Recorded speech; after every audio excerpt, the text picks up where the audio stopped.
রাতের আলোর রোশনাই আর লাখো ভক্তের ভিড়ে রথযাত্রার এই শুভ মুহূর্তে আমরা চলে এসেছি গুন্ডিচা মন্দিরে। তালোধ্বজ হলো বলরামের রথ, যার চাকার সংখ্যা 14টি। সবুজ ও লাল কাপড় দ্বারা এই রথটি ঢাকা। দর্পদলন হলো দেবী সুভদ্রার রথ, যার চাকার সংখ্যা 12টি। এই রথটি কালো ও লাল রঙের কাপড় দ্বারা ঢাকা। নন্দীঘোষ হলো জগন্নাথ দেবের রথ, যার চাকার সংখ্যা 16টি। এই রথটি হলুদ ও লাল কাপড়ের দ্বারা ঢাকা। জগন্নাথ দেব, বলরাম আর দেবী সুভদ্রার রথগুলি কাছ থেকে দেখার অভিজ্ঞতা সত্যি ভাষায় প্রকাশ করার মতো নয়। এই বছর 2026-এ রথের ঠিক পরের দিন জগন্নাথ দেব ভক্তের টানে রথে চেপে মাসির বাড়ি গুন্ডিচা মন্দিরে পৌঁছেছেন। চারদিকে জয়ধ্বনি আর হরিনাম সংকীর্তনে চারপাশ মুখরিত হয়ে উঠেছে।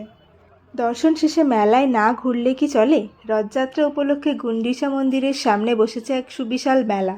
মেলায় রয়েছে মশলা, সুস্বাদু খাবার দাবার, ব্র্যান্ডের জুতো থেকে শুরু করে দৈনন্দিন জিনিসপত্রের হরেক রকম স্টল।